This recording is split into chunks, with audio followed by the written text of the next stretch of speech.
எவ்வளோ நாள் ஹிட்டில் நிற்பனே? உனக்கான தகுதி என்ன? உனக்கான களத்தை நீ கரெக்டாக வச்சுக்கோ. உனக்கு படிப்பு இருக்கா? அந்த படிப்பை முதல்ல ஸ்ட்ராங் பண்ணு. அது சம்மந்தமாக ஒரு தொழிலை கற்றுக்கோ. ஸ்கில்லை டெவலப் பண்ணு. ஸ்கில்லே இல்லாத எப்படி ஃபேமஸ் ஆக? அங்கே வர பாட்டுக்கு வாயாசைச்சா அது மட்டுமே ஸ்கில் இல்லைலாம். இந்த சேலஞ்சு, அந்த challenge, photo challenge, young challenge, couple challenge, இதெல்லாம் எடுத்து போடுறது இதெல்லாம் ரியல் சக்ஸஸ் இல்லை. ரியல் சக்ஸஸ் எதுனா, என்னோட ஒரு பெரிய ரிக்வெஸ்ட் நான் எல்லார்கிட்டையும் வைக்கிறது தான், தயவு செய்து இந்த தப்பான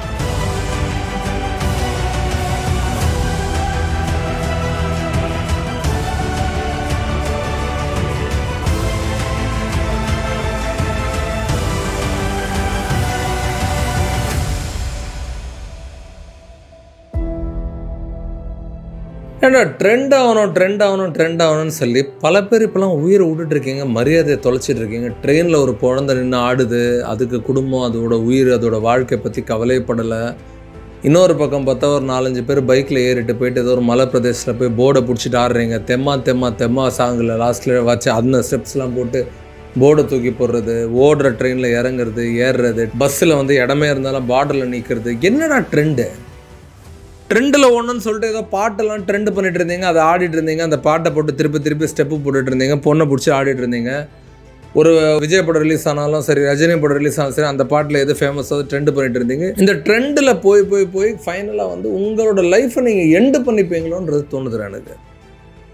நான் இப்போ சொல்கிறேன், இந்த வீடியோ ட்ரெண்டிங்கு, இந்த சேலஞ்சு, அந்த challenge, photo challenge, young challenge, couple challenge, இதெல்லாம் எடுத்து போடுறது இதெல்லாம் ரியல் சக்ஸஸ் இல்லை.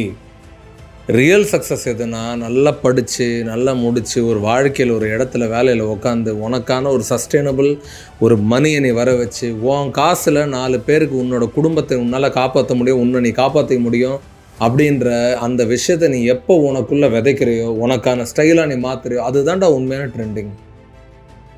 மலையில் போயிட்டு இப்படியே ஃபோட்டோ எடுத்துன்னு போய் ஊந்தவன் செத்தான், தண்ணியில் போய் நான் இப்படியே எடுக்கிறேன்னு போய் செத்தான், ட்ரெயினில் செத்து என்ன பண்ண போகிற?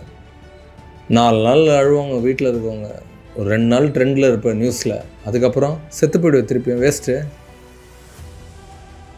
உனக்கு நிலையான சந்தோஷம் எது, க்ரோத் எதுன்றது உனக்கு இப்போயும் புரியுதா இல்லையா? யாரோ ஒருத்தர் ஃபேமஸ் ஆகும், செம்ம ஃபேமஸாக இருக்கவங்க எல்லோரும் பணம் சம்பாதிச்சிட்டாங்களா, இல்லை சஸ்டெயினபிளாக சக்ஸஸ் வாங்கிட்டாங்களான்னா இல்லை. அதுக்கான கான்சிக்வன்சஸ் எக்கச்சக்கம். ஒரு இடத்துல மேலே வந்துடுறாங்கன்னா அதை திருப்பி தக்க வைக்கிறதுக்காக போராடுறாங்க. எத்தனை நடிகர்கள் காணும், சினிமாக்குள்ளே நடித்தாங்க, 2-3 படம் ஹிட் ஆச்சு, அதுக்கப்புறம் காணாத போயிட்டாங்க, திரும்பலாம் வரவே முடியாது. 4 பேர் எப்படி பயன்படுத்தலான்னு பார்ப்பான், அவனோட படத்துக்கு சக்ஸஸ் ஆகிறதுக்கு உன்னை பயன்படுத்துவான். உன் தேவை முடிஞ்சிச்சுன்னா உன்னை கசக்கி தூக்கி போட்டுருவாங்க. சோஷியல் மீடியாவும் அப்படி தான். உன் வீடியோ நல்லா போதா, உன் வீடியோவில் அவங்க ஆடு போட்டால் காசு வருமா, அதனால் உன்னை ட்ரெண்ட் ஆக்குவாங்க. நீ ஒன்ஸு நீ செல்லா காசாக முடிஞ்சிட்ட அப்படின்னா இதோட உன்னை பயன்படுத்தவே மாட்டாங்க எதுக்குமே. என்னோட ஒரு பெரிய ரிக்வெஸ்ட் நான் எல்லார்கிட்டையும் வைக்கிறது தான், தயவு செய்து இந்த தப்பான ட்ரெண்டிங்குள்ளே போய் மாட்டிக்காத. வேணாம், செட் ஆகாது. நிலையாக ஒரு படிப்பு படிக்கிறியா, அந்த ஃபீல்டில் போய் எதுவும் முன்னேறியா, நல்லா வரையா, மேலே வா. சினிமா மோசமானது, பாதி பேர் அழிஞ்சிட்ருக்க. இந்த ரீல்ஸில் வந்து ரீல்ஸ் ஹிட் ஆகி சினிமாவுக்கு வந்துடலாம், இதுக்கு வந்துடலாம், அதுக்கு வந்துடலாம், காமெடி பண்ணால் ஹிட் ஆகிடலாம், கிரிஞ்சு பண்ணால் ஹிட் ஆகிடலாம். எவ்வளோ நாள் ஹிட்டில் நிற்பனே? உனக்கான தகுதி என்ன? உனக்கான களத்தை நீ கரெக்டாக வச்சுக்கோ. உனக்கு படிப்பு இருக்கா? அந்த படிப்பை முதல்ல ஸ்ட்ராங் பண்ணு.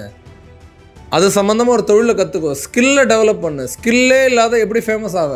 அங்கே வர பாட்டுக்கு வாயாசைச்சா அது மட்டுமே ஸ்கில் இல்லைலாம். அந்த மாதிரி நிறைய பேர் கொட்டி கிடக்குறாங்கடா. எல்லாரும் வீடியோ போட ஆரம்பிச்சிட்டாங்க. கப்புள் வீடியோன்னு வந்துச்சு, அவன் கல்யாணம் பண்ணி கப்புள் வீடியோக்காகவே கல்யாணம் பண்ணிக்கிறான். நீ நானும் சேர்ந்து வீடியோ பண்ணலான்னு. குழந்தைய அவன் முத்தா பொண்டாட்டி திட்டுற வீடியோ, சமையல் அறையில் காமெடி பண்ணுற புருஷன் வீடியோ, துணி துவச்சி காய போடும் போது பொண்டாட்டி திட்டுற வீடியோ, மாமியார் மருமக வீடியோ. நான் என்ன சொல்கிறேன், ஏற்கனவே ஏதோ ஒன்று ஃபீல்டில் இருக்கா, அதையே திருப்பி நீ பண்ணுறதால ஒன்றும் ஆக போகிறதில்ல. Do something new, learn some new techniques, learn some new art, learn some new things. எதையாவது நீ ஒன்று கற்றுக்கணும் அப்படின்னா முதல்ல அதில் உனக்கு சஸ்டெயினபிலிட்டியும் கன்சிஸ்டன்சியும் வேணும். நீ கன்சிஸ்டண்ட்டாக ஒரு விஷயத்தை பண்ணணும். ஒரு கோர்ஸு போனால் அதில் டிஸ்கண்டினியூ பண்ணிடுற, ஒரு விஷயத்தை கற்றுக்க போனால் அதில் டிஸ்கண்டினியூ பண்ணிடுற. முதல்ல முழுசாக ஒரு விஷயத்தை ஒரு ஆர்ட்ன்றது எப்போனா when you learn கம்ப்ளீட்டாக, அப்போ தான் உன்னால் ஆர்ட்டில் அதை எக்ஸல் பண்ண முடியும். இந்த ஷார்ட் டேர்ம் க்ரோத்துக்கு இந்த மோகத்தில் போய் விழுந்துடாது. ஷார்ட் டைமில் ஒரே நாளில் நான் பெரிய ஆள் ஆகிடணும் அப்படின்னா நீ செத்து தான் போகணும். செத்து போகிறவன் தான் பெரிய ஆள் ஆகிறான் ஒரே நாளில். எப்படி ஆகிறான்? சும்மா பெரிய ஆள் வர மாதிரி தெரியுறான், நியூஸில் போடுவாங்க உன்னை கேவலப்படுத்தி. இந்த வாலிபர் என்ன பண்ணார் தெரியுமா, இந்த பொண்ணு என்ன பண்ணிச்சு தெரியுமா, தேவையா உனக்கு? இந்த தேவையில்லாத ரீல்ஸ் முகத்தெல்லாம் விட்டுட்டு உன் வாழ்க்கையில் நல்லா படித்து முன்னேறி ஒரு விஷயத்தை அடையிறதுக்கு பாரு. அப்படி இல்லையா, படிக்க போகாது, எல்லாத்தையும் விட்டு டிஸ்கன்டினியூ பண்ணிட்டு ரீல்ஸ்குள்ளே போய்டு. எது முக்கியன்றது ப்ரியாரிட்டி பண்ணு. இப்போ நான் படிக்கணும், ஒரு வேலைக்கு போகணும், அதுலேருந்து நான் ஜெயிக்கணும், அதுக்கப்புறம் ரீல்ஸ் பார்ட் அண்ட் பார்சலாக வச்சுக்கோ. இதுவே வாழ்க்கைன்னு மட்டும் நினச்சிக்காத. அமெரிக்காவில் ஒரு டஸ்டிங் சேலஞ்சுன்னு இப்போ தான் அமெரிக்காவில் ஒரு என்ன பண்ணியிருக்காங்க, க்ளீன் பண்ணுற அந்த கீபோர்டை க்ளீன் பண்ணுற அந்த ஸ்ப்ரே வாங்கி சுவாசிச்சிருக்காங்க. என்ன ரியாக்ஷன் ஆகுதுன்னு வீடியோ எடுத்து போடலாம். அதில் மூச்சடிச்சு அந்த பொண்ணு செத்தே போச்சு. அவங்க அப்பா இன்டர்வியூ கொடுக்குறாரு, என் பொண்ணு ஃபேமஸ் ஆகணும்னு சொல்லிச்சு. ஆனால் இப்படி ஃபேமஸ் ஆகணும்னு நினச்சி பார்க்கல, நீ உயிரே போயிடுச்சு. திரும்ப இந்த பூமியில் பிறக்க மாட்டேடா சொல்லுவாங்க. இந்த பூமியில் கிடச்சிருக்க வாழ்க்கை அற்புதமான வாழ்க்கையை ஒழுங்காக பயன்படுத்தி வாழ்க்கையில் முன்னேற வழிபார். எது சரி எது தப்புன்றது உன் புத்தி இப்போ புரியாது. நல்லது கெட்டதெல்லாம் எதுன்னு சிந்திச்சு செயல்படு. அது சம்மந்தமான மனிதர்கள்கிட்ட பேசு. அவசரப்பட்டு எங்கேயும் சிக்கிக்காத. நாளைக்கு 100 ரூபா கூட செலவு பண்ண கூட காசு இல்லாத அடுத்தவங்ககிட்ட கை அந்த நிலைமையில் வந்து மாட்டிக்காது. எல்லாம் கொஞ்சம் நாளைக்கு இனிக்கும். பெரிய பெரிய ஆக்டர்ஸ்க்கே படம் இல்லை. இந்த ஃபீல்டை நம்பி இதை மட்டுமே வாழ்க்கைன்னு இறங்காத. கைத்தொழில்னு ஏதாவது வச்சுக்கோ, லேர்ன் பண்ணிக்கோ, அதுக்கப்புறம் அதில் போ. நிச்சயமாக வாழ்க்கையில் பெரிய அளவுன்ற நம்பிக்கை எனக்கு இருக்குது. தேங்க்யூ.